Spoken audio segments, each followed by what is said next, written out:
Hey guys, and welcome back to my channel.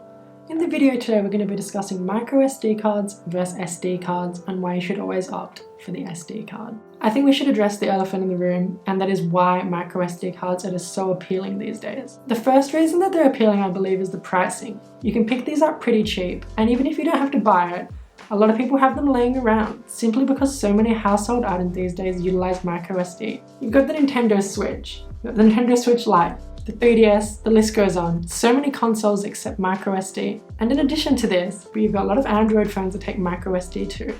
A lot of computers these days have shied away from a full-size SD card port into a micro SD port. I know that a lot of ThinkPads these days only accept micro SD. The second factor as to why micro SD cards are so popular is their interoperability.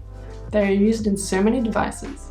Many photographers and filmmakers will already have micro SD cards laying around ready to be used.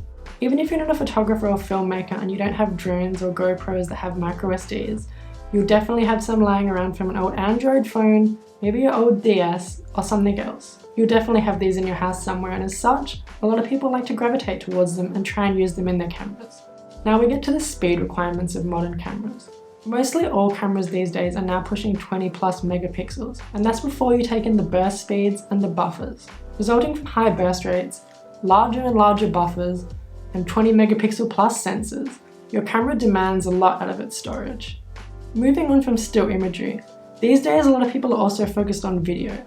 Even 1080p 60 frames per second is quite demanding on your storage media, and you need something fast to keep up. And don't even get me started on 4K 60, that is a whole nother game. Following on from the speed, now you might say, hey, but I can buy a micro SD with similar or even better specs than a lot of SD cards. And whilst this is true, it is not the micro SD card itself that is the issue, it is the adapter that you must use in order to use it in your camera that is the issue. We've actually already switched from compact flash to SD cards, so it's not too big of a stretch to imagine that micro SD cards will be next and that they'll be natively accepted in many camera brands.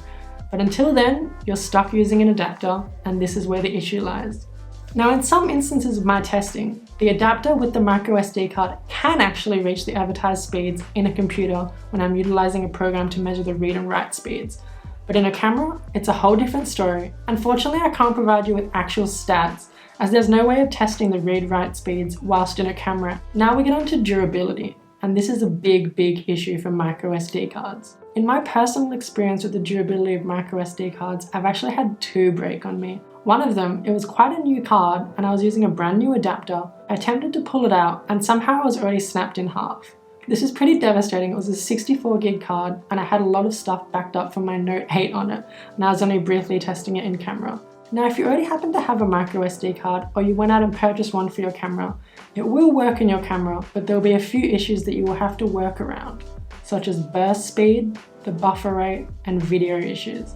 Now, my biggest concern with micro SD cards isn't necessarily the burst speed or the buffer clearing capabilities, it is in video. As when you're in video, if you're using a slower card, even if it's an SD card and it's a bit too slow, you're only going to get around 3 to 5 seconds of video recording capability. You'll get these bars that fill up and then it will say, video recording automatically stopped. This is not something that you want to happen out on a job or even if you're shooting personally.